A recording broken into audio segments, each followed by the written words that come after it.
So this diagram shows the surface samples that have been compiled in the project area over the years. And I think what's really interesting here, the magenta and the red colors show copper anomalies at the surface. And you can see that there's some really strong anomalies right around the known Yandera resources. But what you also see is that there's some really good copper anomalies outside of those resources. And not all of those have been sufficiently explored to understand whether or not they have economic viability. So there's opportunity there to look at those.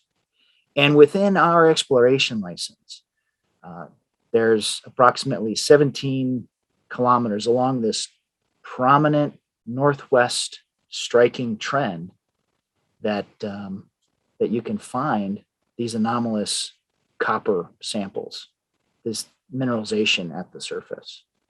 So this illustrates the potential for mineralization in the exploration license for Yandera. There's a lot of it. There's some very strong surface results there, and we think lots of opportunity to find high quality mineralization in the project area. In many of these programs, you would start with stream sediments. And the stream sediments are useful because they sample, if you will, a much broader area. So you can get down into these streams and take some samples and look for some anomalous results. And there are a lot of anomalous stream results in the project area. Next, you'd go in and get some soil samples. And the soil sample captures kind of a little bit narrower zone of the rock that might be mineralized. And if you see anomalies there, then you go back in and collect actual rocks that would be exposed at the surface.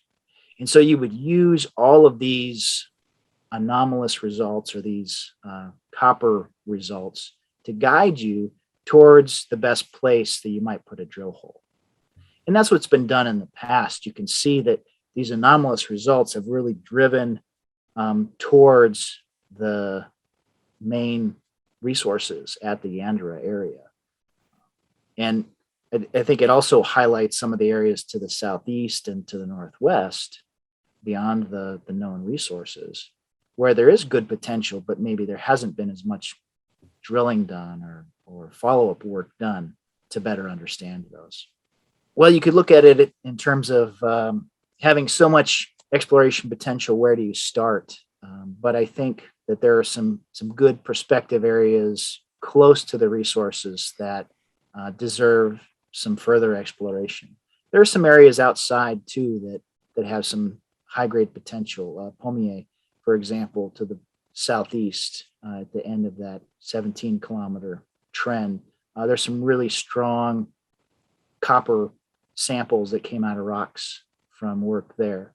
So there are a myriad of places where we could, and that's part of the consideration and planning that we're doing, is understanding what places are going to give us the best shot of advancing the exploration in a positive way. All of those dots on that map there represent samples collected at some point in time. And what it doesn't show is all of the jungle that's between your eyeballs when you're in an airplane flying over it and the ground where those samples were collected. And so, this project has shown when you get your boots on the ground and when you go out and do this exploration work, you find stuff and you get a better understanding. And I think that can be projected all along the mineral belt that Yandera is contained in.